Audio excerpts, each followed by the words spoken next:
Hola chicos. Buenas tardes, profe. Buenas tardes. ¿Qué cuentan? Hola. Ay, bueno, vamos a empezar hoy. Tengo que dar los puntos 6 a 9 de la unidad 10. O sea que ustedes deben haber tenido el jueves con Alejandra, les debe haber dado toda la parte general de las restricciones a la capacidad, cuáles son los principios generales, bueno, las personas del artículo 32. Vamos a empezar haciendo un poquito de repaso, porque empezaron conmigo con capacidad el día miércoles, deben haber tenido, como les digo, con Alejandra. Esta semana tienen, tuvieron con Beatriz González Molina, esta semana tienen presencial, jueves con Esteban, miércoles con Esteban y jueves con Alejandra. Vamos a empezar un poquito con las restricciones a la capacidad de ejercicio. ¿Quiénes son las personas a las que se les puede restringir esta capacidad de ejercicio? ¿Se acuerdan que el miércoles, cuando hablaban conmigo, vimos que la capacidad puede ser la capacidad de derecho, o sea, la aptitud para ser titular de derechos y deberes jurídicos, o la capacidad de ejercicio, que es esa aptitud para ejercer por sí mismo los derechos de los que soy titular? ¿A quiénes se les puede restringir la capacidad de ejercicio? Precisamente a las personas que están enumeradas en el artículo 32. Porque si ustedes se acuerdan lo que vimos la otra clase, en el 24, la ley les dice quiénes son los incapaces de ejercicio: las personas por nacer, las personas que no tienen edad ni grado de madurez suficiente, y los que han sido restringidos en su capacidad o declarados incapaces por la ley o por sentencia judicial. Cuando habla de la ley, obviamente se está refiriendo a esto, al contenido del artículo 24. Pero cuando habla de restricción a la capacidad o declaración de incapacidad por sentencia judicial, nos tenemos que ir al artículo 32. ¿Quiénes son las personas a las que se les puede restringir la capacidad de ejercicio? Toda persona que tenga 13 años, haya cumplido 13 años. Acuérdense que cuando vimos el 25 les habla de la mayoría de edad a los 18 años, a partir de los 13 el código denomina adolescente a la persona, y antes de los 13 años realmente, como está sujeta a la representación de los padres. Acuérdense que vimos el miércoles pasado el artículo 102, así como el 24 establece cuáles son las personas incapaces de ejercicio, el 102 establece quiénes son los representantes para suplir, para solucionar esa incapacidad de ejercicio y que las personas del 24 puedan ejercer sus derechos. De las personas por nacer son los padres, de los menores, a falta de los padres, obviamente son los tutores que se les nombre, y de las personas que tienen algún tipo de alteración o problema mental, los curadores o los apoyos que se les designe en una sentencia judicial. Acá tenemos que saber, y tiene que ver un poquito con el último punto de la unidad de la semana pasada, de la unidad 8, ustedes tienen que saber que en los sistemas de protección de personas, el principio general ha mutado totalmente. En el régimen del Código Civil de Vélez Sarsfield, que rigió en nuestro país hasta el 1 de agosto de 2015, el principio general era la representación. ¿Qué implica la representación? Que la voluntad de la persona que la ley quiere proteger se ve absolutamente desplazada por la voluntad del representante que la ley o la sentencia judicial indicaba. Fíjense ustedes que el 102 del Código Nuevo, pese a ser nuevo y haberse invertido la importancia de los sistemas de protección, sigue hablando de representación en el artículo 102.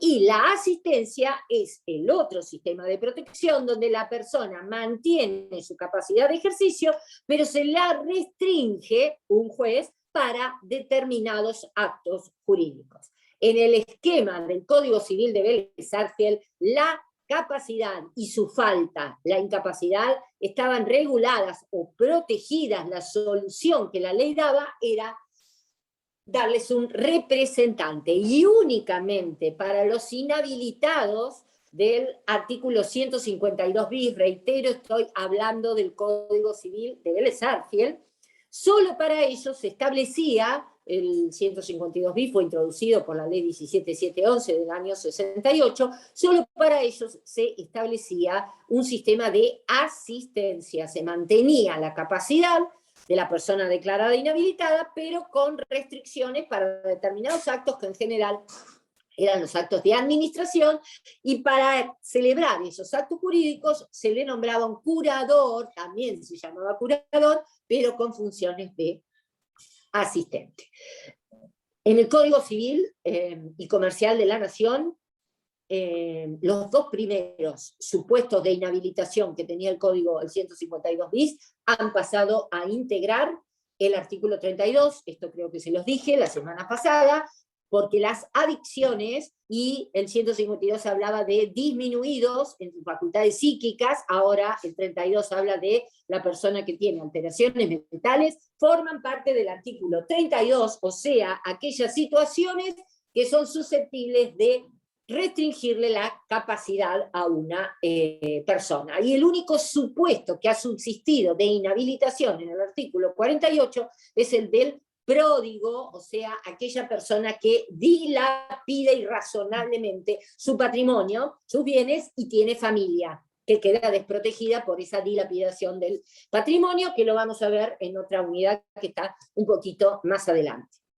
¿A qué viene esto? Que se ha invertido, como les decía, el sistema de protección. En el artículo 32, el sistema de protección, al restringirle la capacidad de ejercicio a una persona, es el de asistencia. La persona mantiene su capacidad, se la limita el juez para determinados actos jurídicos, ahora vamos a ver cómo, y para poder ejercer los derechos extrapatrimoniales o patrimoniales que se vean limitados, se le nombra un apoyo en los términos del artículo 43. Ahora ya no se llama curador, no se llama asistente, sino que se llama apoyo, en consonancia con la terminología del artículo 12 de la Convención Internacional sobre Derechos de Personas con Discapacidad, que tiene jerarquía constitucional, porque creo que se los dije también.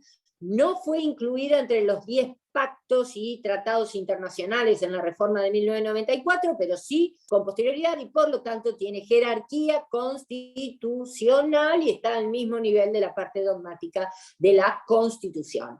Ese artículo 12 de la Convención habla tanto de los apoyos, preceptado en el artículo 43 del Código Civil y Comercial de la Nación, como de las salvaguardas de tipo procesal que deben otorgarse o facilitarse a toda persona que tiene que ejercer sus derechos y acudir a la justicia. Bien, volvemos entonces, recuerden esto, sistema de protección en el nuevo código de acuerdo a los dos clásicos, representación o asistencia. Ahora el principio general es la asistencia, la persona que mantiene su capacidad de ejercicio, o sea, aquella aptitud para ejercer por sí mismo sus derechos. La persona tiene que tener más de 13 años, dice el artículo 32, porque hasta los 13 años, vuelvo, tienen la representación de los padres, y es esa representación legal la que les permite el ejercicio de los derechos, sin perjuicio de que los padres están sujetos también a ciertas autorizaciones. Los padres no pueden disponer de los bienes cuya titularidad les pertenece a los hijos, que están sometidos a la responsabilidad parental, a lo que antes se llamaba patria potestad, sin autorización judicial. Pero hasta los 13 años, los derechos de esos menores son ejercidos por sus representantes en consonancia con lo que ustedes deben haber visto, si es que miraron el video de Walter sobre la unidad 9 en relación a la capacidad de los menores, que está regulada en el artículo 26 del Código Civil. Después, la persona que tiene 13 años tiene que padecer una adicción al alcohol o adicción a las drogas, el 152 bis, reitero, hablaba de alcoholismo o toxicomanía, una adicción o una alteración mental prolongada o permanente de suficiente gravedad. ¿Qué quiere decir esto? Una alteración mental o una privación de discernimiento accidental no va a ser causa de restricción de la capacidad de ejercicio para nadie. El código habla de una alteración mental prolongada o permanente de suficiente gravedad que pueda poner en peligro la persona o los bienes de la persona, de esa persona que la ley quiere proteger.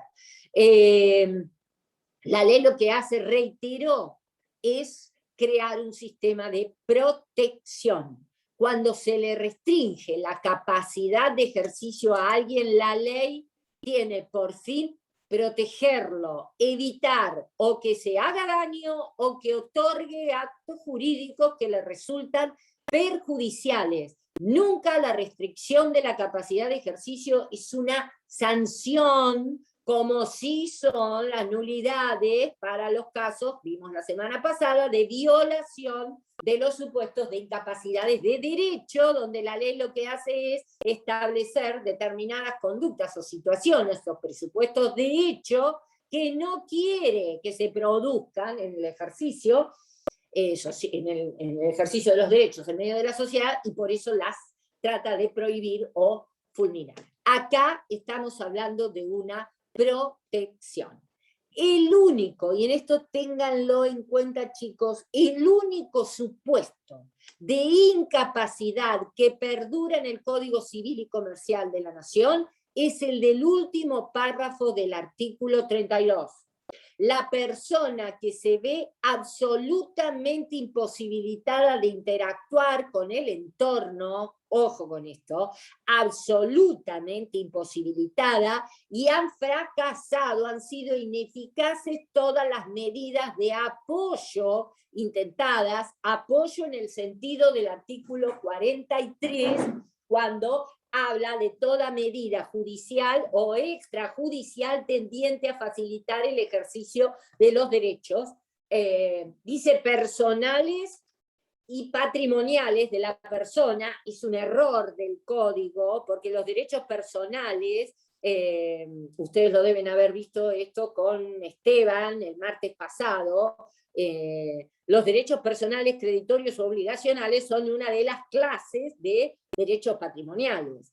A lo que se refiere el 43 son los derechos extrapatrimoniales, que incluyen a los personalísimos y a los derechos de familia, porque decir derechos personales y patrimoniales, la verdad que estamos hablando de derechos patrimoniales, pero esto nos remite, les hago la aclaración, a la clasificación de los derechos subjetivos, que era la unidad 6, que la deben, reitero, haber visto con Esteban en el martes pasado, y tienen un PowerPoint en el campus, en la unidad 6, en relación a ese tema.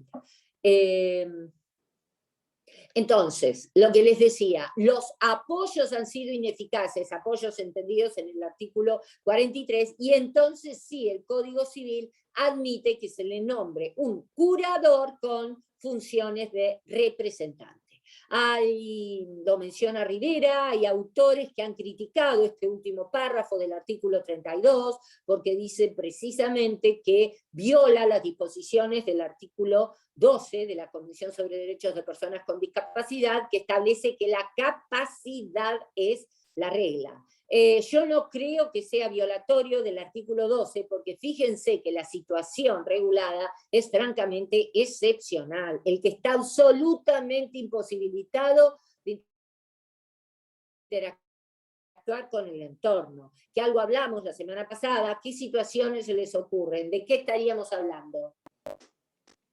De una persona en estado vegetativo, por ejemplo.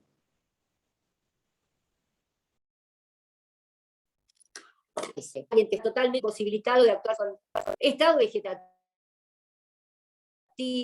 estados de coma, enfermedades degenerativas, en muy avanzados, Una donde persona realmente con ya la persona parálisis. no conocía. Entonces, en esos casos, realmente ¿Una persona? Puede ser. No sé quién me habló. Sí, yo, ¿María María Elisa Elisa. está hablando? Sí, sí.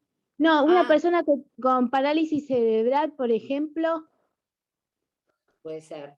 Puede ser, depende de los grados. Sí, Fíjense sí, que pero el si es un grado artículo leve. dice que esté absolutamente imposibilitada de interactuar, porque hay situaciones en que las personas se pueden comunicar mediante gestos, pueden entender, porque mentalmente todavía están aptas, tienen discernimiento, y de repente, si es sí, pestañea, o si es sí. Si de alguna manera se pueden comunicar con el entorno, obviamente que ahí estamos en la restricción de la capacidad y con apoyo seguramente para la gran mayoría de los actos de la vida, sean extrapatrimoniales o patrimoniales. Pero en los supuestos de una condición de estado vegetativo, que está en estado de coma, o con un estado terminal de una enfermedad neurodegenerativa, obviamente que ahí hay que nombrarle un representante para poder ejercer los derechos, porque si no, no tiene solución y se lo dejaría en un estado de absoluta indefensión. Pero es el único supuesto excepcional donde se puede declarar la incapacidad de las personas.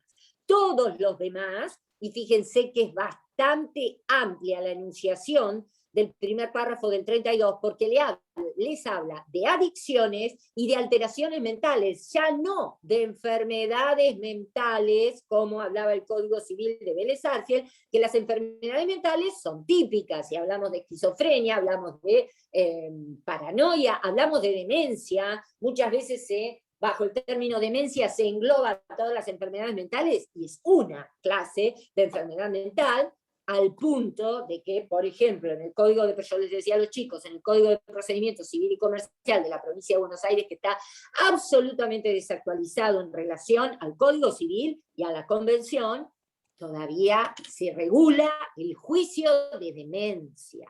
Los requisitos, bueno, todo está, como les digo, desactualizado, pero no es más que una enfermedad mental. La fórmula es mucho más amplia, la del artículo 32. ¿Qué entienden ustedes por alteración mental fuera de las enfermedades mentales típicas? ¿Qué les parece? ¿Qué dirían que entra? ¿A quién está queriendo proteger la ley? Porque recuerden que el viejo 152 hablaba disminuidos en sus facultades psíquicas. ¿A quién está queriendo proteger? A esa Amén persona, del que tiene... Sí. a esa persona que está en coma, como ejemplo, sería, no. Sin duda, pero ese, ojo, ese es el del último párrafo. A ese lo van a incapacitar, el único supuesto. Cuando habla la ley de alteración mental prolongada y permanente de suficiente gravedad, ¿de quiénes habla, por ejemplo? ¿Cuál sería una alteración mental? Las adicciones, ya sabemos, al alcohol o a las drogas, cualquier tipo de clase de droga que crea esa dependencia. ¿Puede llegar a afectar el discernimiento? Sin duda. Y ese es el problema, en virtud de lo que establece el artículo 261. Afecta el discernimiento, o sea, la aptitud para comprender las consecuencias de los actos. Tiene que referirse, obviamente, a una situación prolongada, permanente, una adicción a alguien que es alcohólico o a alguien que es droga dependiente. Por consumir alcohol y una noche quedar fuera del mundo sin comprender demasiado, o consumir alguna droga que una noche me privó de discernimiento, nadie le va a restringir la capacidad de ejercicio a nadie. Tanto en la adicción como en la alteración mental se tiene que dar la situación de que sean prolongadas o permanentes para que precisamente se produzca la afectación del discernimiento o aptitud para comprender las consecuencias de los actos que estoy realizando. ¿Qué más les parece? ¿Una persona con retraso mental permanente? Exactamente, uno de los chicos en la otra comisión señalaba lo mismo, lo que se llama el retraso madurativo o retardo mental. Puede que esa persona necesite, por eso lo va a evaluar el juez, puede que esa persona necesite algún tipo de apoyo para ejercer con seguridad todos sus derechos, tanto en el aspecto personal como en el aspecto patrimonial, si es que es titular de un patrimonio. Cualquier situación en que, en virtud de una disminución de tipo psíquico, que a veces, ojo, no necesariamente tiene que ser una alteración mental. Yo no clasificaría, como les dije a los chicos, a la persona que padece un síndrome de Down, a una persona que es autista, como con alteraciones mentales, porque no lo son. Pero depende de la educación, de la ayuda que hayan tenido, ayuda terapéutica, con asistentes terapéuticos, y fundamentalmente la educación para desenvolverse en el mundo. Puede que algunos puedan desenvolverse bien e incluso trabajar, y otros necesiten algún tipo de apoyo, y entonces en ese caso nada impide que la ley, porque la ley así lo admite, se les dé el apoyo necesario, que normalmente va a recaer en un familiar, para que se desenvuelvan plenamente en la vida en igualdad de condiciones en cuanto a no sufrir perjuicio por el pleno ejercicio de sus derechos. Bueno, hasta acá, entonces, 32, primer párrafo, a quienes se les puede restringir la capacidad de ejercicio, excepción, último párrafo del artículo 32, a los que están impedidos en forma absoluta de comunicarse con el entorno. ¿Quiénes pueden iniciar el juicio? Les digo lo mismo que les dije a los chicos de la comisión anterior. Si ustedes le dan una leída al libro y después se dedican a leer el Código Civil, el juicio de restricción de la capacidad lo tienen en el Código Civil. ¿Quiénes lo pueden iniciar? ¿Ante qué juez? ¿Qué hay que hacer? ¿Qué medidas tomar? ¿Qué tiene que decir la sentencia? ¿Cuándo internar? ¿Cuándo no? Registrar, etcétera, etcétera, y el régimen de los actos que vamos a dar. Y desde ya les digo, yo se los voy a mencionar, ¿sí? Porque vamos a tener tiempo, a la Ley de Salud Mental, la 26.657 del año 2010, les voy a indicar cuáles son los artículos que considero fundamentales, nada igual sus disposiciones en orden al punto más importante, que es la internación de las personas por causa de salud mental, han sido reproducidos por el artículo 42 del Código. 42 es, déjenme ver, porque no quiero equivocar, 41, el 42 es el traslado dispuesto por la autoridad. Bueno, ¿quiénes son las personas legitimadas? Cuando el artículo 33 habla de legitimación para iniciar el juicio de restricción, que reitero, esto métanselo en la cabeza, el juicio de restricción a la capacidad de ejercicio no es una demanda como la que yo le inicio a mi deudor para que me pague lo que hace rato no me quiere pagar, porque está en mora. No es esa demanda tendiente al cumplimiento de una obligación.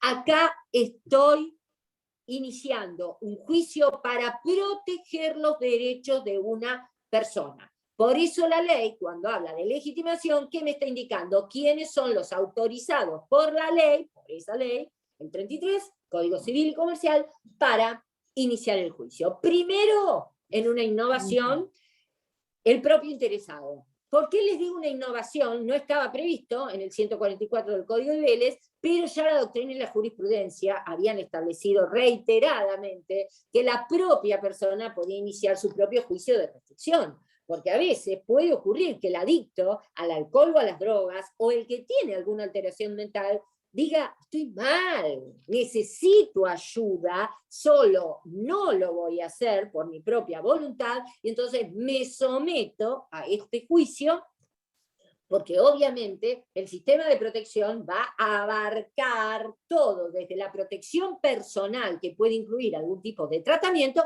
hasta la protección patrimonial, por supuesto. El propio interesado. Segundo, el cónyuge no separado de hecho o el conviviente, porque el 33 contempla la posibilidad de que la persona viva en una unión convivencial en el sentido del artículo 509 del Código Civil y Comercial. ¿Por qué dice el cónyuge no separado de hecho, el que no está separado? Porque si está divorciado, o sea, hay divorcio vincular, obviamente que no tiene legitimación. Ya se ha terminado el vínculo matrimonial. Pero el que sigue casado, pero separado de hecho, la ley, o sea, la afectividad o la afección que lo mantenía unido a los miembros de ese matrimonio, la ley considera que se ha terminado, y entonces en esa situación el que está separado de hecho no es la persona más indicada para promover un juicio de restricción a la capacidad de ejercicio de su cónyuge. Todavía están casados porque no se divorciaron, están separados de hecho por las razones que sea desde hace tiempo, entonces a ese cónyuge separado la ley no lo habilita. Después, los parientes por consanguinidad es hasta el cuarto grado, o sea que ¿cómo? Los ¿Me parientes hablaron? hasta el cuarto grado. No, Hasta el cuarto los parientes grado, hasta el cuarto grado. ¿sí? Hasta el cuarto grado, que ahí está Y hablando por de que por afinidad consanguinidad también. en línea ascendiente o descendiente, o sea que hasta un sobrino, esto yo no sé si ustedes lo saben, pero los grados en derecho de familia se cuentan ascendiendo hasta el tronco principal. Si acá yo tengo al sobrino, un grado Y es al padre, 2 grados al abuelo, al tío, tercer grado, al primo, que viene a ser sobrino de su padre, es el cuarto grado. ¿Entienden? Así, el tronco principal va a ser el abuelo. Cuarto grado de consanguinidad o segundo de afinidad, el parentesco político, o sea que puede iniciar un juicio de restricción, un suegro o una suegra, o un yerno o una nuera, porque ahí es hasta el segundo grado de parentesco por afinidad. Y después el Ministerio Público. El Ministerio Público, yo la clase pasada, que fue el miércoles presencial, les hablé del artículo 103, que las funciones del Ministerio Público están reguladas en el Código Civil de una manera novedosa, porque además de la función complementaria que tiene, complementaria de la representación que ejercen los padres, tutores y curadores, en cada caso, para los incapaces del artículo 24, tiene una función principal. Independientemente de que, como yo les dije, en todo juicio o asunto donde se ventilen intereses de personas menores o incapaces o restringidas en su capacidad de ejercicio, debe intervenir el Ministerio Público, la asesora de incapaces, bajo pena de nulidad, y es una nulidad relativa. También puede participar, puede actuar en forma principal cuando los representantes legales, los que la ley designa, no ejercen adecuadamente la defensa de los intereses de la persona menor, incapaz o restringida en su capacidad de ejercicio, o a la que se le va a restringir la capacidad de ejercicio, o cuando se presentan en juicio y el objeto es precisamente nombrarle un representante al menor o a la persona incapaz que carece de esa representación. Bueno. Esta es otra de las posibilidades de actuación que tiene el Ministerio Público, pero acá, ¿qué es lo que ocurre? Porque se puede dar la situación, a ustedes les puede pasar, que se encuentren ante una situación donde observan que una persona puede sufrir algún tipo de peligro, ya sea en su persona o sus bienes, pero ustedes no están legitimados para iniciar ningún juicio de restricción o medida de protección porque no están incluidos en el artículo 33. Entonces, ¿qué se puede hacer? Van al Ministerio Público, hacen la denuncia ante una de las asesorías de incapaces y el Ministerio Público ahí va a evaluar, va a entrevistar a la persona, lo va a hacer seguramente examinar por un equipo interdisciplinario y ahí decidirán si inician el juicio de restricción de la capacidad. Lo mismo si cuando se le da intervención al Ministerio Público en un juicio donde se están ventilando, discutiendo intereses de personas menores o incapaces, ya les digo, se les debe dar obligatoriamente intervención y ahí, leyendo el expediente, o ahora que son expedientes electrónicos, advierten que puede haber alguna situación de adicción o alteración mental, ahí también pone en marcha el proceso, el Ministerio Público, en virtud de la legitimación que le concede el inciso cuarto del artículo 33. Después tienen que saltar al artículo 36, porque en el artículo 36 les dice ante qué juez tienen que iniciar el juicio de restricción de la capacidad. ¿Qué es el juez? Del domicilio del interesado, o sea, de la persona cuya capacidad se va a restringir, o del lugar de internación, lo cual es perfectamente lógico, porque hay un principio de inmediación o inmediatez que el juez tiene que tener con cualquier persona cuya capacidad se ha planteado que debe ser restringida. Entonces, si la persona tiene domicilio, les doy un ejemplo, en Ciudad de Mar del Plata, no tiene sentido que yo inicie un juicio de restricción en Ciudad de Buenos Aires.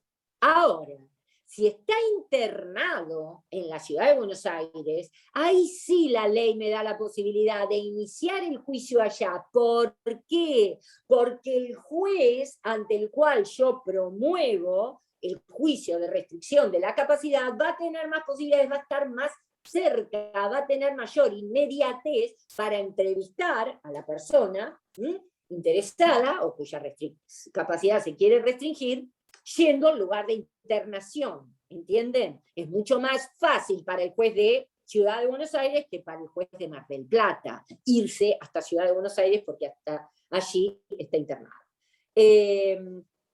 Por supuesto que en el juicio, así como está autorizado para iniciarlo, legitimado, es parte, la persona cuya capacidad de ejercicio se quiere restringir, y tiene que contar con asistencia letrada, que puede contratar un abogado él, si así lo prefiere, y si tiene patrimonio para hacerlo, y si no tiene medios económicos, el abogado se lo tiene que proporcionar el Estado. Fíjense que esto está en consonancia con el artículo 31, inciso E, que les habla que la persona tiene derecho a participar en el proceso judicial con asistencia letrada que debe ser proporcionada por el Estado si no tiene medios económicos suficientes. Este interesado que actúa Perdón, con profe. asistencia letrada... ¿Sí? ¿Qué artículo era? Disculpe que la interrumpa.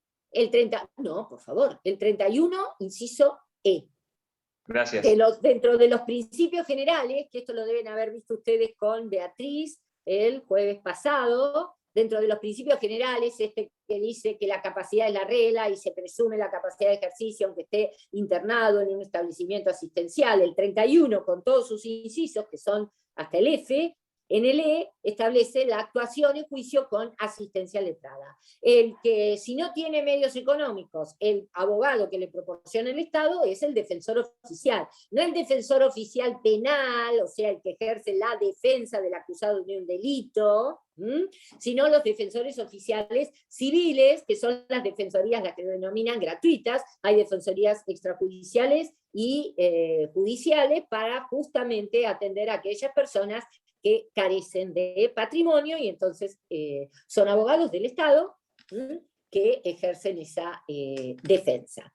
Después tienen algo muy importante, que es la entrevista que tiene que tener, entrevista personal que tiene que tener el juez. Esto es de rigor, es obligatorio con la persona cuya capacidad se va a restringir antes del dictado de la sentencia. No se puede dictar la sentencia sin que el juez haya tenido esa entrevista, por eso es importante lo que establece el 36 en cuanto a la posibilidad de optar entre domicilio del interesado o juez del lugar de internación para iniciar el juicio de restricción. Tiene que tener una entrevista, en esa entrevista también tiene que acudir el interesado con el abogado, que ya se le ha nombrado, porque esto es un paso previo, y con la participación también del Ministerio Público, por lo que les reitero de que la ausencia de participación del Ministerio Público determina que todos los actos obrados sin su presencia sean de nulidad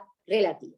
Y volviendo atrás, porque nos habíamos llegado al artículo 36, el artículo 34, bajo un título que no es muy feliz, yo se los comentaba a los chicos, porque habla de medidas precautorias. Acá no está hablando de medidas cautelares, las que nosotros podemos llegar a conocer, el embargo, la inhibición, la prohibición de contratar, la prohibición de innovar. Acá más que nada habla de medidas preventivas que el juez debe... Ojo con esto, el juez debe adoptar durante la sustanciación del proceso, o sea, se inicia el juicio y hasta el momento que llegamos a la sentencia, donde el juez le va a nombrar efectivamente uno o más apoyos, ¿qué hacemos con los derechos de esas personas? Entonces, el artículo 34 dice que puede adoptar medidas tendientes puede no, debe adoptar medidas tendientes a garantizar los derechos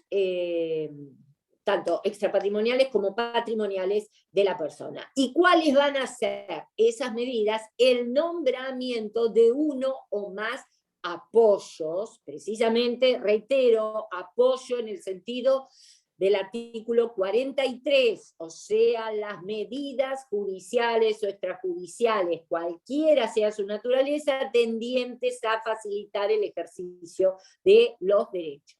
Estos apoyos obviamente van a ser, cuando hablamos de apoyos, estamos hablando de que se designan a determinadas personas, una o varias, que ejercen esa función de apoyo para la persona, cuya capacidad se pretende restringir en el ejercicio de sus derechos. Estamos hablando de personas, y obviamente que ese nombramiento va a ser provisorio, o podrá ser confirmado en la sentencia, o en la sentencia directamente se nombrarán a otras personas. En el sistema anterior del Código de Vélez, lo único que se le nombraba era un curador a los bienes, o sea, una persona que ejercía la administración de los bienes que tuviere la persona sometida al juicio de incapacidad durante la sustanciación del juicio, mientras tramitaba el juicio. Obviamente, claramente insuficiente, porque a veces la persona, más que la protección patrimonial, necesita una protección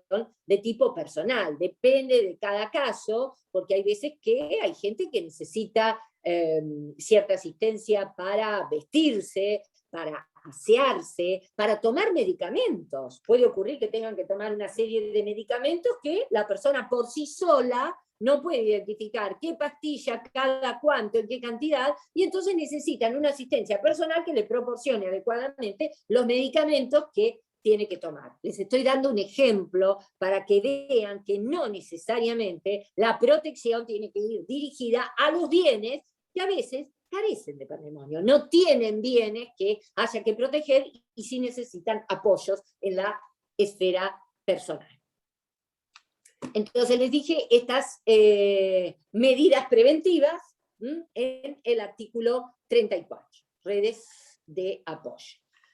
Obviamente que para designarle un apoyo o redes de apoyo, el juez, y así lo prevé el artículo, tiene que establecer primero qué actos o para qué tipo de actos requiere esa asistencia, ese apoyo, porque no van a ser, reitero, el sistema de restricción a la capacidad de ejercicio mantiene la capacidad general con determinadas limitaciones. Entonces, para designarle un apoyo, previamente el juez tiene que decir, este acto o estos actos no los puede realizar solo porque se le puede generar un perjuicio si actúa solo.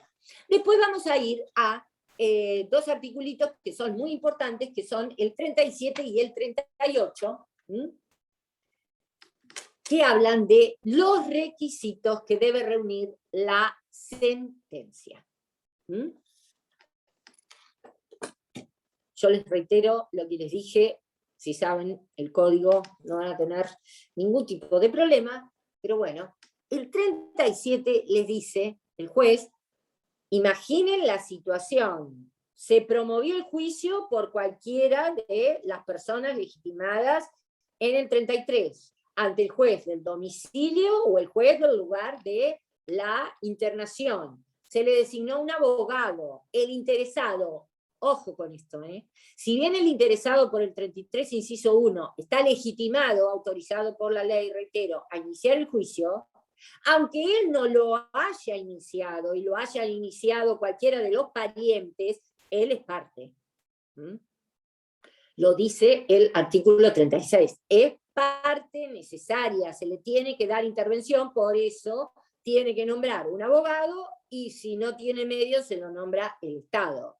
Como parte puede ofrecer todo tipo de pruebas que hagan a su derecho, porque puede ocurrir que no esté de acuerdo con que se le restrinja la capacidad de ejercicio. Obviamente que si el juicio lo promovió él, este acuerdo ya lo presumimos, porque bueno, él mismo o ella misma promovió su juicio de restricción, pero cuando son los parientes o el Ministerio Público, puede que la persona esté totalmente de acuerdo, no acepte ser restringida en su capacidad de ejercicio, y entonces es parte, se presenta en el juicio y ofrece prueba tendiente a demostrar que si bien tiene una adicción o tiene una alteración mental, no son condiciones suficientes como para restringir la capacidad. Porque acá, si bien el artículo 32 no lo dice, igual se sobreentiende que es así, les digo no lo dice porque el artículo 141 del Código de Vélez, reformado por la 711, sí lo decía, hablaba, introducía un criterio biológico o jurídico, no bastaba tener una enfermedad mental, sino que esa enfermedad mental tenía que influir en la vida de relación. Acá pasa lo mismo. No basta que la persona sea adicta al alcohol o a las drogas o que tenga una alteración mental. No basta.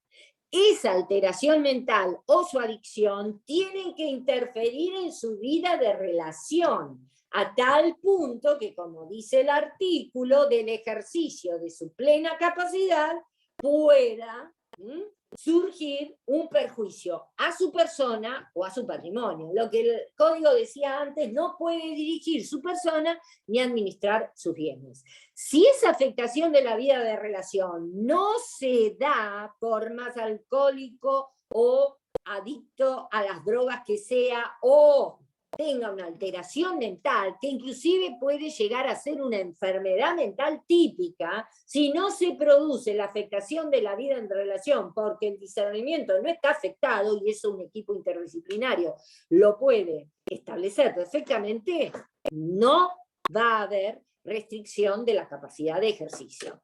¿Esto a qué viene? Viene a cuento de lo que les dije. Se puede presentar el interesado y producir prueba tendiente a desvirtuar que su adicción o su alteración mental realmente puede llegar a perjudicarlo. Las personas del artículo 33, cualquiera haya sido que iniciaron el juicio, también pueden producir prueba. Producida esta prueba, se lo entrevista, lo que acabamos de decir, el juez tiene la obligación de entrevistar a la persona cuya capacidad se quiere restringir y dicta sentencia. Primer elemento o primer requisito que establece el artículo 37 que tiene que tener la sentencia o establecer diagnóstico y pronóstico de la enfermedad. Acá, con diagnóstico y pronóstico, obviamente ustedes tienen que ir al último párrafo del artículo 37 que dice que es imprescindible el dictamen de un equipo interdisciplinario. ¿Qué quiere decir esto? El equipo o la conformación del equipo disciplinario, ustedes la van a encontrar en el artículo 8 de la Ley de Salud Mental 26.657. El equipo interdisciplinario que prevé la ley tiene que estar compuesto por psiquiatras, psicólogos, asistentes sociales, terapistas ocupacionales, enfermeros y enfermeros, enfermeras, acá no hago cuestión de género, yo soy vieja, chicos, y entonces, bueno, me van a ver utilizar el masculino, y trabajadores sociales, trabajadoras o trabajadores sociales. Esa es la conformación del equipo interdisciplinario que organiza el artículo 8 de la ley 26.657, y fíjense ustedes que es el que establece el último párrafo, o sea, antes de dictar sentencia, sí o sí el juez tiene que tener el dictamen del equipo interdisciplinario para ello. Obviamente ustedes se van a dar cuenta fácilmente que acá siempre tiene que intervenir un psiquiatra. En el esquema del Código de Procedimiento Civil y Comercial, la pericia médica, el Código Civil y Comercial, el Código de Procedimiento Civil y Comercial, en el 625, a partir del 625, establece que la pericia médica la tienen que realizar 3 médicos legistas o 3 médicos psiquiatras en la especialidad de psiquiatría. Yo les diría que tanto para la como se llama, tanto para la apreciación de los efectos que la adicción al alcohol o a las drogas tienen, como para la determinación de una enfermedad mental o de una alteración mental, que no lo sea, normalmente un psiquiatra va a intervenir, por lo menos, es lo que establece la ley 26657 a los fines de la internación. Para decidir la internación involuntaria de una persona, siempre tiene en el equipo, tiene que haber un psiquiatra tratándose de temas de salud mental. ¿Por qué englobo la adicción y la salud mental? Con la adicción y la alteración mental, porque nuestra ley de salud mental precisamente incorpora como uno de los temas de la salud mental a las adicciones, como un problema de salud mental, no enfermedad mental, que son típicas, sino de salud mental en general. Las adicciones están enfocadas como un problema de salud mental por la ley 26657. Les dije, el diagnóstico y el pronóstico de la enfermedad, o sea, este equipo interdisciplinario lo que va a tener que decir es si la persona tiene posibilidades de curación, de remisión de la enfermedad o de la adicción, si tiene que realizar tratamiento, durante cuánto tiempo, si el tratamiento tiene que ser en internación o puede ser un tratamiento ambulatorio, etcétera, etcétera. Eso lo establece el equipo interdisciplinario.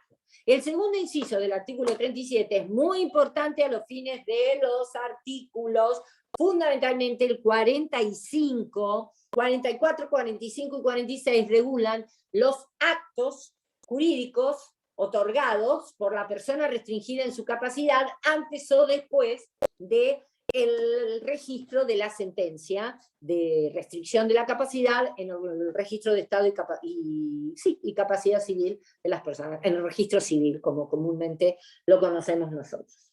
Y entonces, el segundo inciso les dice, época aproximada en que la situación se manifestó. ¿Qué quiere decir esto? Les piden al equipo interdisciplinario que le informen al juez la época en que la situación se manifestó. Fíjense ustedes que habla de situación, porque situación engloba a la adicción y a la alteración, no como el 45 y el 46, que en un resabio del lenguaje anterior, del Código Civil de Vélez Arfield, siguen hablando de enfermedad mental. Pero entonces, época aproximada. La época, fíjense ustedes, incluye un espacio temporal mucho más amplio que el momento, porque si tuvieran que establecer el momento exacto en que la situación se manifestó y afectó el discernimiento de la persona, entraríamos en los supuestos de actos involuntarios del artículo 261 del Código Civil. No estamos ahí. La época implica un espacio temporal anterior y posterior, no tan preciso, en que la enfermedad se manifestó, y después ahora, cuando veamos el artículo 45, vamos a ver la relevancia que tiene esta determinación en la sentencia. Después, en el tercer inciso, viene un requisito que es muy innovador, y obviamente los autores del código lo tuvieron en cuenta porque han tenido fundamentalmente en cuenta la ley de salud mental, que es, en la sentencia se deben indicar cuáles son los los recaudos, voy a decir exactamente la palabra porque Recursos. es muy interesante. Recursos, no recaudos, los recursos sociales, familiares, económicos, inclusive les dice personales, porque hay que analizar las condiciones de cada persona, que es muy importante porque el tratamiento de la salud mental, de las adicciones y las alteraciones mentales, ustedes claramente se darán cuenta, no se los tengo que decir yo, lo hablábamos con los chicos hace un rato, no es lo mismo si la persona de repente tiene una obra social o está afiliada a una empresa de medicina prepaga, si tiene un entorno familiar de cierto nivel de educación y que además esté dispuesto como para brindarle cierta contención, o un entorno familiar que la primera solución que se les ocurre es separar a la persona del medio familiar e internarlo. No estoy haciendo un análisis crítico, les estoy enumerando lo que pueden ser las distintas situaciones, porque cada uno es muy complicado, todo el tema de la salud mental, muy difícil de resolver. No pasa únicamente en Argentina, el tema de los tratamientos y sobre todo ese tratamiento ambulatorio, porque teóricamente cualquier especialista y cualquier libro les va a decir que lo mejor es que la persona permanezca con su entorno familiar, contenido, con cariño, querido, pero no siempre se dan esas situaciones, y bueno, es muy importante que hable el artículo 38 de los recursos de este tipo, explicitarlos con que cuenta esa persona. Y después un aspecto, la última parte, un aspecto netamente jurídico, que es el sistema de protección que se le va a asignar. ¿Por qué digo netamente jurídico? Porque acá no lo tienen que determinar, como dice el Código de Procedimientos, el equipo interdisciplinario, sino que el sistema de protección jurídica lo tiene que determinar el juez. O asigna un sistema de representación, porque está en el supuesto del último párrafo del artículo 32, ojo, el juicio siempre va a ser de restricción, pero si la persona se encuentra en el último supuesto, en el último párrafo, en esa situación de imposibilidad absoluta de comunicarse con el entorno, el juez no le va a restringir la capacidad, lo va a incapacitar y le va a nombrar un representante, porque es fácil advertir que si le restringe la capacidad tiene que limitarles absolutamente todos los actos, porque no puede realizar ninguno y entonces no tiene sentido. El régimen es incapacidad con representación. Para todos los demás, el régimen va a ser el que antes se denominaba de asistencia, pero que ahora son los apoyos previstos en el artículo 43 del Código, como les dije hace un rato. Y acá lo tenemos que integrar con los alcances de la sentencia, que están en el artículo 38. Primero, el artículo 38 les dice que la sentencia tiene que especificar las funciones y los actos jurídicos que se le van a limitar a la persona, o sea, indicar qué tipo de actos no va a poder otorgar. Normalmente en el aspecto patrimonial, lo primero que se les limita son los actos de disposición. ¿Qué les parece a ustedes? ¿De qué hablo cuando hablo de un acto de disposición? Por ejemplo, vender algo.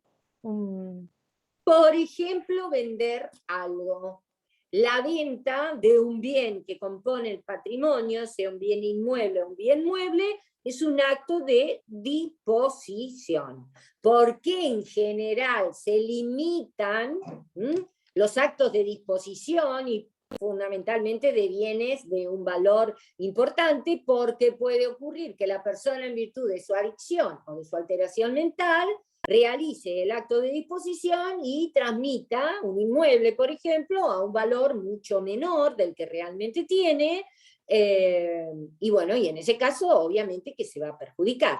En general se les van a limitar los actos de disposición, salvo que el juez considere que también necesitan apoyo, o sea, el concurso de otra persona que lo ayude a realizarlos, en actos de administración. Por ejemplo, un acto de administración sería alquilar un inmueble de propiedad de esa persona, porque hago producir una renta al inmueble. Entonces, en general serían los actos de administración desde el punto de vista patrimonial, pero también se les puede limitar en algunos actos de administración. Una pregunta. Desde el punto de vista, sí. Perdón, ¿podría ser también No. estar en un juicio?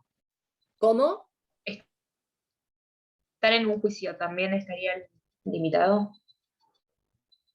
El tema de estar en juicio depende del tipo de alteración que tenga o el tipo de, ¿cómo es que se llama? Adicción. Yo te diría que en principio no le van a limitar la posibilidad de estar en juicio porque en virtud de lo que vimos por el artículo 31 y fundamentalmente la Convención de Derechos de Personas con Discapacidad, obligatoriamente tiene que estar con asistencia letrada. Entonces, ahí yo te diría que en principio con el debido apoyo solo no, y ustedes lo ven, que ni siquiera en el juicio de restricción puede estar sin asistencia letrada, creo que no se le podría limitar la posibilidad de actuar en juicio, porque la defensa adecuada de sus intereses la va a ejercer el abogado. Ahí habría que ver, de repente, en un juicio patrimonial contra él, si podría absolver, él o ella, podría absolver posiciones, que es una suerte de confesión en el juicio civil. Podríamos tener, pero en última instancia podría decir a todo que no, y así se lo aconseja el abogado. En la comisión anterior me dijeron limitarle el derecho a votar.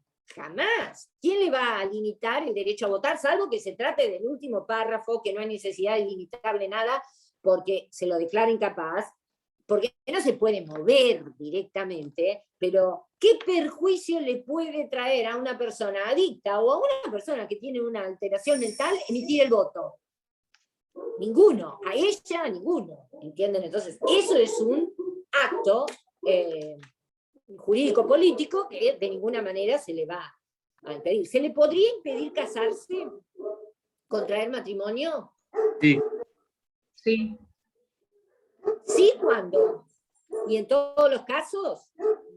No, es lo que te iba a preguntar, profe, que no sé si es una sentencia que está en el campus o es una que recomienda Rivera, ¿viste? Al fondo de cada Discúlpenme, pero capítulo. tocaron el timbre en mi casa y el perro, que tengo una bestia bruta, King Kong, está ladrando como un loco, entonces es el ruido que... Una sentencia que, ¿qué?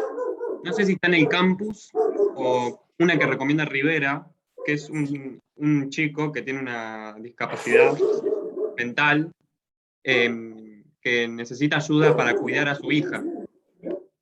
Sí. ¿Cuál sería ese tipo de acto? O sea, de Bueno. disposición, de administración, ¿cómo se dice? Cuando es paternal. No. Esos, está bien la pregunta porque me permite aclarárselos. Los actos de administración y disposición son actos de contenido patrimonial. En cambio, lo que vos me estás diciendo son actos de contenido extrapatrimonial. Cuando les estoy preguntando por el matrimonio, los derechos de familia y los derechos personalísimos son derechos subjetivos extrapatrimoniales. Los actos otorgados en el ámbito de los derechos extrapatrimoniales tienen la misma naturaleza. En el caso que vos me decís, la alteración mental grave, prolongada, puede ser una causal de suspensión de la responsabilidad parental, lo que antes se denominaba la patria potestad. O sea, si la persona está totalmente alterada, es grave la alteración que tiene o la adicción, normalmente para proteger al hijo menor de edad, obviamente esa responsabilidad parental se va a suspender y la va a ejercer el otro progenitor, ¿entendés? Porque, bueno, puede generar algún tipo de peligro para el niño también. Ahora, si la adicción o la alteración mental no lo lleva a un grado tan grave, digamos, que puede mantenerlo, eso lo tiene que evaluar el juez, ¿te das cuenta? Cuando realmente reviste gravedad, es causal de suspensión. Hay un artículo, yo no me voy a acordar, pero creo que es el 70. Les digo por la parte de familia, no sé si es el 702 o algo por el estilo, que es la suspensión del ejercicio. La declaración por sentencia firme de la limitación de la capacidad por razones graves de salud mental que impiden al progenitor dicho ejercicio. 702, inciso C, del Código Civil y Comercial. Ahora, si realmente esa afectación no es tan grave de la salud mental, En ese caso, como supongo que debe ser la sentencia a la que hace referencia, perfectamente se le puede nombrar un apoyo para que lo ayude al ejercicio de sus derechos, los derechos derivados del vínculo filiatorio, de responsabilidad parental, sin generar ningún tipo de perjuicio, obviamente, para la persona del niño. Y con el matrimonio pasa lo mismo, porque fíjense, yo se los dije en la clase pasada, el 403, ¿se acuerdan cuando hablábamos de las incapacidades de derecho? Que yo les dije los impedimentos para contraer matrimonio son incapacidades de derecho. El artículo 403, el último inciso, precisamente habla de la afectación o alteración mental, o sea, que impide tener el discernimiento suficiente como para saber el tipo de acto que se está celebrando, el matrimonio. Ustedes saben que el requisito esencial para celebrar el matrimonio es el consentimiento, o sea, un consentimiento libremente prestado que la persona tiene que comprender cuáles son las consecuencias del acto que está otorgando. La falta permanente o transitoria de salud mental que le impide tener discernimiento para el acto matrimonial. Ahora, esto es un impedimento, falta permanente o transitoria de salud mental. Si cuando el juez entrevista, que reitero, la entrevista con el juez es obligatoria, es de rigor antes del dictado de la sentencia, entrevista a la persona y advierte, y por obviamente el dictamen del equipo interdisciplinario, que pese a la adicción o a la alteración mental que tiene, porque dice causas graves, alteración, el 403, permanente o transitoria de salud mental. Pese a ello, tiene discernimiento como para comprender el acto que va a realizar, puede no prohibirle la celebración del acto matrimonial. Y en otros casos, se advierte que la persona realmente tiene afectado su discernimiento a un punto que no puede comprender las consecuencias del acto, y en ese caso lo va a limitar en cuanto a los actos extrapatrimoniales. Por eso fíjense, con una terminología medio inadecuada, porque realmente cuando el 38 en alcances de la sentencia les dice especificar las funciones y actos que no va a poder realizar, obviamente se está refiriendo a actos extrapatrimoniales, porque cuando dice funciones, una de ellas sería, en el ejemplo que acabas de dar vos, precisamente el ejercicio de la responsabilidad parental. Con lo cual, hablando de actos extrapatrimoniales, tranquilamente hubieran quedado abarcados todos los supuestos. Pero entonces, volvemos, no es que no va a poder nadie contraer matrimonio, depende de cada caso particular que el juez pueda determinar con cierta certeza si la persona tiene el discernimiento totalmente afectado o no, como para comprender los actos. Ustedes me van a decir, ¿puede resultar perjudicial contraer matrimonio?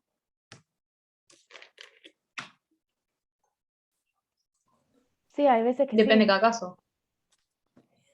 Claro, depende de qué caso, sin duda. ¿Pero qué? ¿Cuándo, por ejemplo? ¿Qué puede ocurrir con el matrimonio? Y que el que esté contrayendo matrimonio lo contraiga de mala fe, por ejemplo, para obtener los bienes de la persona que tiene cierta discapacidad. Podría darse. El hecho de contraer matrimonio implica, genera un régimen de responsabilidad, un régimen patrimonial, que puede ser de comunidad o de administración separada, pero normalmente en estos supuestos la administración separada no se pacta, o sea que es el régimen residual de comunidad, de ganancialidad, todos los bienes adquiridos a partir del matrimonio son bienes gananciales. El matrimonio otorga derechos hereditarios sobre los bienes propios, todos los bienes que yo traigo al matrimonio hasta el momento de celebrarlo son bienes propios y por lo tanto los va a heredar mi cónyuge. Ese cónyuge va a estar legitimado para iniciar un juicio de restricción, eventual juicio de restricción de la capacidad, porque no va a estar separado de hecho. O sea, hay que analizarlo. Y por eso... Cuando la por eso persona, ¿Cómo? cuando la persona no tiene discernimiento discernimiento para contraer un La matrimonio también podría ser? persona, a ver, en general la ley presume que ciertos grados de adicción, una persona que es alcohólica o adicta a las drogas, hay un punto en que, bueno, pierde el discernimiento. Cuando está esa dependencia que no puede terminar con ella, bueno. Y en las alteraciones mentales depende de cuáles sean, ¿entienden? Porque no todas van a causar una privación absoluta del discernimiento. Yo creo, por ejemplo, que una persona que padece lo que en algún momento se llamaba, no recuerdo los términos médicos, pero la enfermedad bipolar o el trastorno depresivo compulsivo, yo creo que discernimiento para contraer el matrimonio perfectamente tiene. No se lo podría limitar para contraer el matrimonio. ¿Puede llegar a necesitar protección en algún momento? Puede que en algún momento sí, porque si entran en esos picos depresivos, eventualmente hay supuestos en que la persona puede llegar al suicidio, ¿entienden? En uno de esos picos. Hay que medicarlos, pueden estar perfectamente y vivir estables, pero es un trastorno que la inteligencia y el discernimiento, yo les diría que no se ve afectado. Ha habido genios en el campo de las ciencias, de la literatura, de las artes, con lo que se denomina el trastorno obsesivo-compulsivo. O la enfermedad bipolar que tienen esos extremos, digamos, de conducta. Por eso la entrevista es fundamental y obligatoria para el juez, y tiene que establecerlo. Después, entonces, en alcances de la sentencia, ¿qué actos le va a limitar? ¿Qué funciones y actos le quedan limitados? Que obviamente tiene que indicar cuáles son. Y luego de indicar qué actos se le van a limitar, tiene que nombrarle el o los apoyos necesarios para que pueda realizar o ejercer esos derechos que se ven limitados por la propia sentencia. Reitero, apoyos en los términos del artículo 43. Y ustedes fíjense qué importante es el código en este aspecto, cómo ha tratado de mantener, no me olvido nunca en el video ese que anda por el campus, que se lo subieron, que es cuando Lorenzetti habla de los fundamentos del Código Civil y Comercial, siempre los tres miembros de la comisión redactora, Kemenmacher, Lorenzetti y Hayton de Nolasco, siempre dijeron que era un código de la libertad. Y acá se está, en este tema fundamentalmente, se quiere respetar la mayor libertad y autonomía de la persona. ¿Por qué se los digo? Porque si ustedes leen el artículo 43, van a ver que precisamente a la hora de designar los apoyos, el juez puede designar, acá en la sentencia ya no son los apoyos preventivos del artículo 34, de los que hablábamos hoy, mientras dura la sustanciación del juicio. Estos van a ser los definitivos, y puede nombrar a los que les sugiera la propia persona interesada, porque puede ocurrir que tenga gente de confianza, gente con la que confía. Les decía hoy al principio, a veces la ayuda puede ser para vestirse, requerida para vestirse, para asearse, para tomar medicamentos, y de repente la confianza que esta persona desarrolla con alguien para que lo ayude a realizar todos esos actos, no es la misma requerida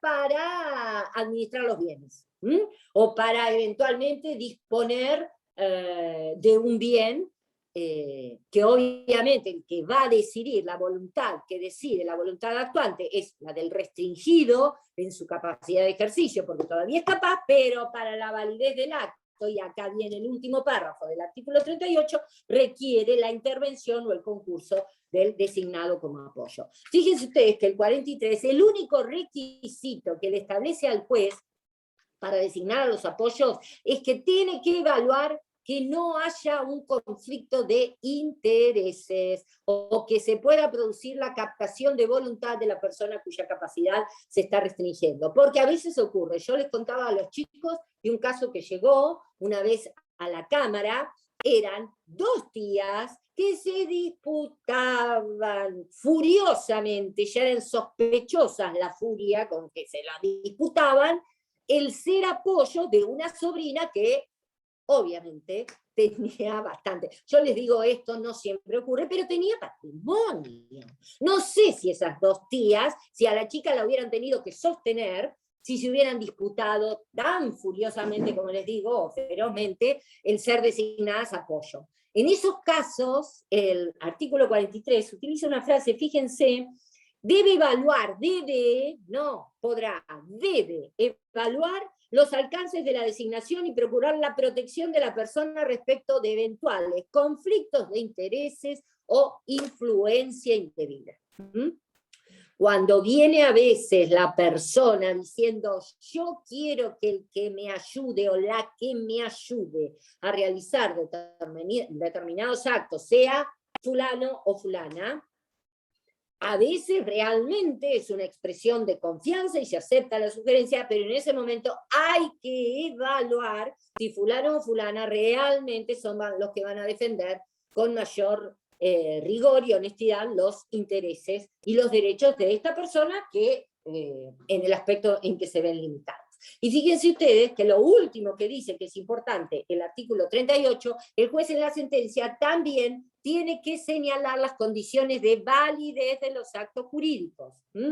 Fíjense qué les dice, condiciones de validez específicos sujetos a la restricción con indicación de o las personas intervinientes y modalidad de su actuación. ¿Qué les quiere decir acá? Tiene que señalar las condiciones de validez. Entonces, primero limita los actos, después nombra apoyos, un apoyo o varios para estos actos que le ha limitado, y después tiene que establecer las condiciones de validez. Si se realiza alguno de estos actos que le he limitado, tiene que ser con la intervención del apoyo respectivo, porque si no va a ser de nulidad relativa. Los actos sobrados en contra de las prohibiciones o limitaciones establecidas en la sentencia son de nulidad relativa porque, reitero, es una nulidad la relativa de protección. Acá no se está queriendo castigar a la persona incapaz o restringida en su capacidad, sino que se la está queriendo proteger. ¿Cómo? Si en la sentencia le limitaron la capacidad, le nombraron un apoyo, fue y otorgó el acto jurídico, igual sin el concurso o la participación del apoyo. Entonces la ley dice, ese acto es nulo. Salvo, como ahora vamos a ver, que me quedan 15 minutos con el artículo 45, que el acto no lo haya perjudicado. Porque como les dije, creo que fue a ustedes en la otra clase, las nulidades relativas son nulidades de protección. Si el acto que realiza la persona restringida en su capacidad es uno de los que se le habían prohibido en la sentencia, pero lejos de perjudicarlo, hizo un negocio absolutamente ganancioso, beneficioso, a plena ganancia, como dicen algunos autores, ¿a quién se le va a ocurrir ir a plantear la nulidad del acto? Solo por la reforma, esto lo vamos a ver, no los quiero complicar, la otra parte, si realmente hubo un engaño, ocultó la restricción a la capacidad, el interesado, la persona protegida en este caso, la otra parte podría llegar a iniciar, que se ve perjudicada, a un juicio de nulidad relativa, pero bueno, esto es una innovación muy importante, pero innovación al fin en materia de nulidades relativas, que lo vamos a ver en la segunda parte de la materia y no los quiero complicar. Esta sentencia, dictada con los requisitos del 37 y el 38, se inscribe en el registro de estado y capacidad civil de las personas. A partir de ese momento, la sentencia es oponible a terceros. La inscripción en el registro de estado y capacidad civil de las personas, o sea, en el registro civil, es una inscripción de publicidad para que se enteren los terceros de que esta persona ha sido restringida en su capacidad de ejercicio o declarada incapaz si está en el supuesto del último párrafo del artículo 32. Ahora, sigue, y es algo increíble que el código no haya solucionado el mismo problema que toda la doctrina señalaba en el código de Vélez. ¿Quién solicita un informe al registro de estado y capacidad civil de las personas. Por ejemplo, el escribano cuando va a otorgar la escritura traslativa de un inmueble, no pide informes al registro de estado y capacidad civil de las personas. Entonces, lo que ha omitido el código, increíblemente, es que la sentencia de restricción de la capacidad o de incapacidad se anote también en los registros respectivos, o sea, donde figuran bienes registrables de titularidad de la persona cuya capacidad ha sido restringida, o sea, el registro de propiedad inmueble, el registro de propiedad automotor. Entonces, cuando el escribano sí pide esos informes al registro de propiedad inmueble, ahí le salta que el titular, quien figura como titular de dominio, aparece con una restricción, una sentencia inscrita de restricción a la capacidad. Pero aún así no se señala, porque esto creo que Rivera lo dice, porque Rivera es muy abarcativo de todas las situaciones que pueden existir. Hay un problema básico: los registros de estado y capacidad civil de las personas son provinciales, o sea que si la persona a la que se le inició un juicio de restricción de la capacidad en la ciudad de Mar del Plata, provincia de Buenos Aires, se le restringió la capacidad y se inscribió la sentencia en el registro civil, y después va a la dirección provincial en La Plata. Si tiene bienes, por ejemplo, en la provincia de Santa Fe, Córdoba, Salta o Santiago del Estero, y no inscribimos la sentencia en el registro respectivo, esa persona va a Santiago del Estero, como les digo, acredita su identidad, como acreditamos todos nuestra identidad con el documento nacional de identidad, dispone del inmueble y nadie se entera, y si dispone del inmueble, por ejemplo, a título gratuito, o sea, sin recibir ningún precio por ese inmueble, listo. Después nos tendrá que contar, etcétera, etcétera, pero bueno, entramos dentro del régimen de los actos otorgados antes o después de la inscripción de la sentencia de capacidad, que vamos a ir ahora, que está regulado en los artículos 44 a 45 del Código Civil.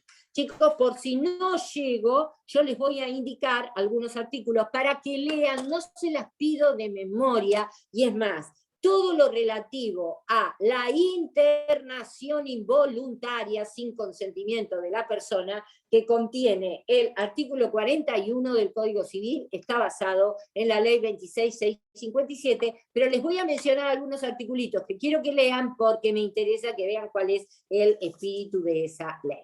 Vamos ahora, el 39 ordena la registrón de la sentencia. Me estoy mirando de algo importantísimo que había sido ya introducido por la ley de salud mental al 152 bis, y es lo que hoy establece el artículo 40, que es la revisión de la sentencia que restringe la capacidad de ejercicio. Si el juicio fue promovido por el propio interesado, o sea, el 33 inciso primero, la sentencia puede ser revisada en cualquier momento. Pero si es promovido por cualquiera de los otros, de las otras personas legitimadas, cada 3 años la ley, esto lo impone ahora el artículo 40, pero surge de la ley de salud mental, cada 3 años existe la obligación de revisar la sentencia. Obviamente que van a tener que entrevistarlo nuevamente, se va a tener que expedir otro equipo interdisciplinario, y tiene que intervenir, y además establece el 40, la obligación a cargo del Ministerio Público de instar la revisión cuando vaya advirtiendo que en los expedientes no se hace. La experiencia que yo tengo, reitero, les dije, yo trabajo en la Cámara, los jueces de primera instancia, porque hay muchos juicios de insania que antes de que se creara el Fuero de Familia, tramitaban en el Fuero Civil. Todos, la gran mayoría, yo les diría, van cumpliendo con eso, que van revisando cada 3 años las condiciones, si han variado las condiciones para mantener o no la restricción. En algunos casos era la incapacidad de las personas que se tornó en restricción, obviamente en los términos, una vez que entró en vigencia el Código Nuevo. Pero es un artículo muy importante y tiene que intervenir necesariamente el equipo interdisciplinario. Fíjense Profe. ustedes, les comento esto nada más, hasta qué punto es importante el equipo interdisciplinario, que el artículo 23 de la ley 26657 les dice que el alta, la externación o los permisos de salida a las personas que estén internadas, obviamente, se los da el equipo interdisciplinario, artículo 23, y no el juez. Alta, externación o permisos de salida los da el equipo interdisciplinario. Bueno, vamos ahora al artículo 44. Profe, antes tengo una duda. 45 y 40. Yes. ¿Cuál? ¿Sí o sí tiene que ser revisada por el mismo juez que dictó la sentencia? Sí, por supuesto. Tiene que volver a entrevistar. Es el mismo juez. A ver, el mismo juez, puede ocurrir que llegue un momento que el juez haya fallecido, que el juez se haya jubilado. Me estoy refiriendo el mismo juez a cargo del juzgado donde tramitó el juicio. No cambian de juez. Que sea la misma persona, a veces hay cuestiones, ya te digo, del transcurso del tiempo, que alteran las circunstancias, pero mientras el juez esté, o sea, lo que quiere decir es el mismo juzgado que tiene que intervenir. Bueno, los artículos 44, el artículo 44, contempla la posibilidad de que se otorgue un acto jurídico en violación a lo establecido en la sentencia con posterioridad a la registración, a la inscripción en el registro de estado y capacidad civil de las personas. En ese caso no hay ningún problema, la solución es fácil, porque si el acto es otorgado con posterioridad a la inscripción de la sentencia que restringió la capacidad, en violación a ella el acto es nulo y de nulidad relativa. Fíjense ustedes que son nulos los actos de la persona incapaz, no dice incapaz y con capacidad restringida. El incapaz, ya les digo, es el último párrafo del artículo 32, o sea que difícilmente puedo otorgar algún acto, pero bueno, con capacidad restringida. Son nulos y la nulidad es relativa, porque reitero, es una nulidad de protección. Acá no hay discusión alguna. El problema es con los actos que otorgó antes, actos jurídicos que otorgó antes de que se inscribiera la sentencia que le restringió la capacidad. Antes de que se inscribiera la sentencia era una persona plenamente capaz. Las restricciones o limitaciones que luego la sentencia le estableció no eran conocidas por el resto de la gente, porque esa publicidad se da con la inscripción del artículo 39. Entonces, ¿qué pasa con los actos que otorgó con anterioridad? Ojo, que le causan perjuicio, porque reitero, estamos en un sistema de protección. Ustedes tienen que leer bien el artículo 45 y la primera condición es que el acto otorgado con anterioridad a la inscripción de la sentencia le cause perjuicio, porque si no le causa perjuicio, nadie va a plantear la nulidad. Primera condición, que le cause perjuicio. Y ahí sí cobra relevancia lo que les dije sobre el segundo requisito del artículo 37, que haya sido otorgado en el momento en que la enfermedad, en la época en que la enfermedad ya se había manifestado. Dice, en la época, era ostensible en la época de celebración del acto. Acá es importante, reitero lo que les dije sobre el artículo 37, inciso segundo, época aproximada en que la situación se manifestó. Es uno de los requisitos que debe reunir la sentencia precisamente para esto. Ustedes se van a dar cuenta. Si el acto fue celebrado en la época donde el equipo disciplinario dictaminó y le dijo al juez, y así lo estableció en la sentencia, la enfermedad, el 45 habla de enfermedad, la situación, porque puede ser adicción o alteración mental, ya se había manifestado, obviamente que se va a poder anular. Ahora, si el acto es otorgado con anterioridad, en un momento, en una época donde todavía no se había manifestado o no era ostensible la enfermedad, ¿qué les parece a ustedes? ¿Va a ser válido o va a ser nulo? ¿O se va a poder anular? Válido. Válido. Válido porque lo celebró, lo otorgó al acto jurídico cuando todavía la situación, llámenla enfermedad o adicción, no se había manifestado, no era ostensible. El segundo requisito, ojo que tienen que concurrir, que le resulte perjudicial y haya sido otorgado celebrado en la época en que la enfermedad ya era ostensible.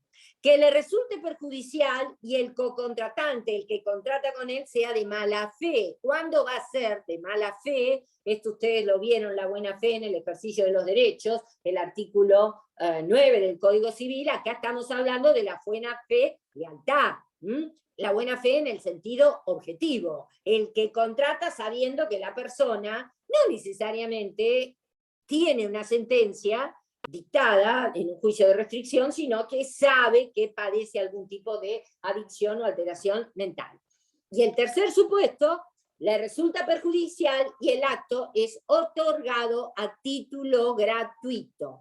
Con los actos otorgados a título gratuito ya nos deja de interesar si el contratante es de buena o mala fe, porque el acto a título gratuito de por sí es perjudicial para un patrimonio, porque en el acto a título gratuito, cuyo ejemplo típico, por ejemplo, es la donación, sale un bien del patrimonio sin que ingrese nada a cambio.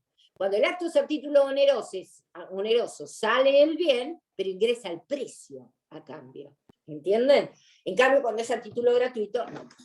¿Con qué les quiero decir con esto? No se tienen que dar todas las situaciones. La condición necesaria es que el acto le resulte perjudicial. Y entonces, perjudicial con alguno de los tres supuestos que les he mencionado, mala fe, título gratuito o celebrado, cuando la enfermedad ya era ostensible, en ese caso se pueden anular los actos anteriores a la inscripción. Y después, y ya termino, estoy tan cansada, salí del trabajo a las 3 de la tarde y empecé a dar clase y no paré. El último supuesto, el artículo 46, que está, lo critica bastante Rivera, porque está bastante mal regulado, estaba mucho más claro en el 473 de Vélez Arfield.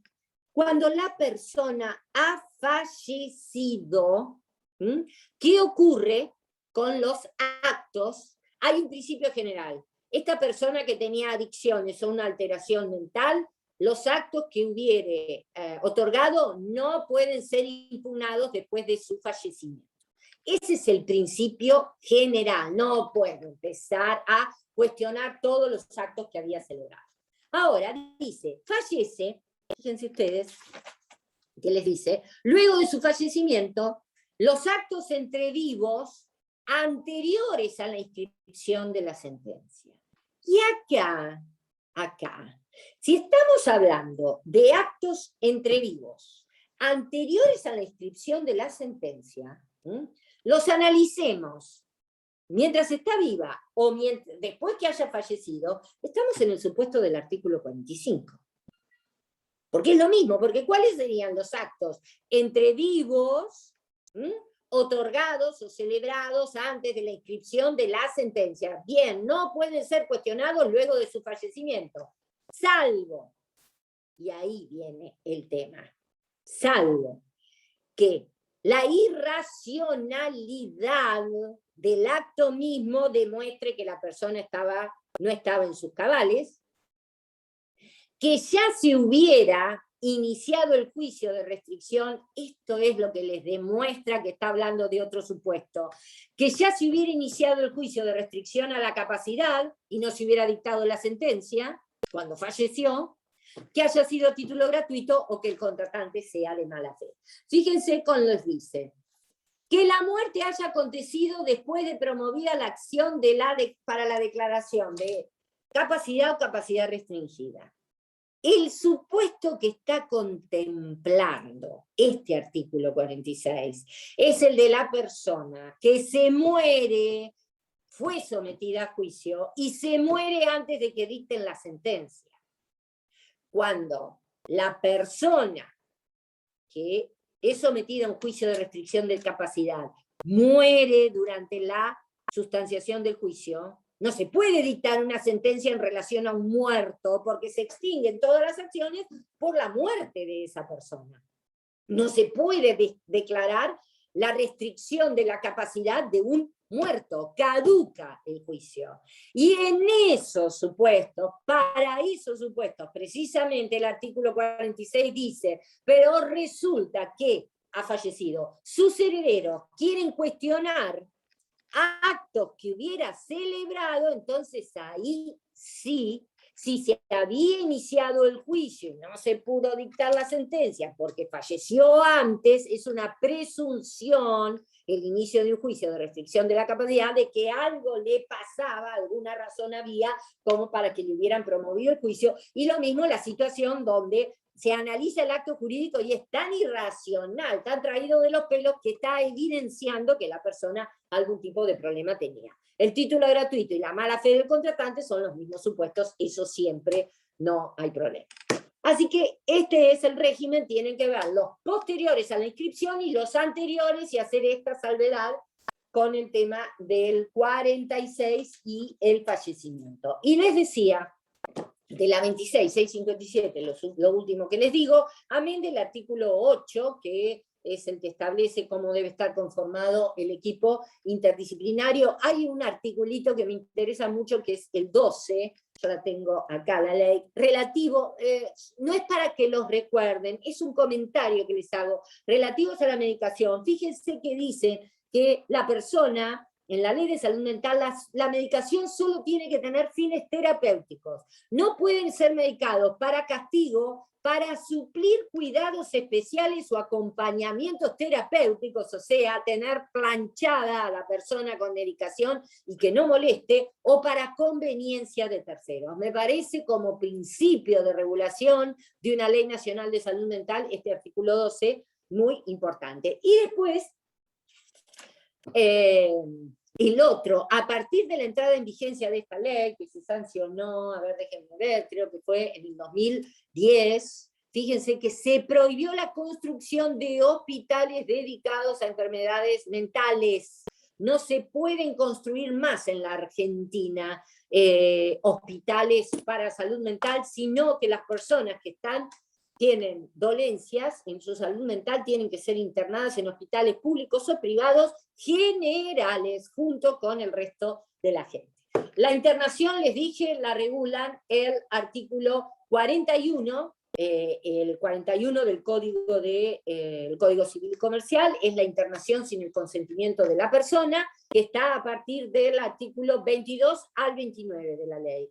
Y con el consentimiento, o sea, la internación voluntaria, porque la ley prevé la situación de la persona que se ve mal, tiene una adicción o una alteración mental y dice, estoy mal, necesito ayuda, puede ir a internarse por razones de tratamiento voluntariamente, reguladas del 14 al 21, porque en el 22 empieza la internación involuntaria. La ley de salud mental la tienen en el campus. Vean estos artículos, no se los pido de memoria, pero para que conozcan, léanlo una vez, para que conozcan cómo es el sistema de internación. Bueno, chicos, nos vemos. Creo que la semana que viene con ustedes me toca presencial. Así que nos veremos en la facultad. Buen fin de semana, que les vaya bien. Voy a ver si hay algún chat, que creo que sí. Una persona con Alzheimer, sí, era lo que habíamos hablado. Con Alzheimer en un estado avanzado, porque en los primeros estadios de la enfermedad tiene la posibilidad, esto lo van a ver en el video de la unidad 9 de Walter de dictar medidas anticipadas, directivas anticipadas, como para prever anticipadamente, el nombre lo indica, qué hacer en el momento en que la enfermedad neurodegenerativa ya le impida manifestar cualquier tipo de consentimiento. Da la posibilidad, el Alzheimer, de ser el que dispone qué es lo que quiere para los estadios terminales. Bueno, nos vemos el miércoles. Buen fin de semana, chicos. Chao, Chao, gracias. profe, Hasta luego. gracias.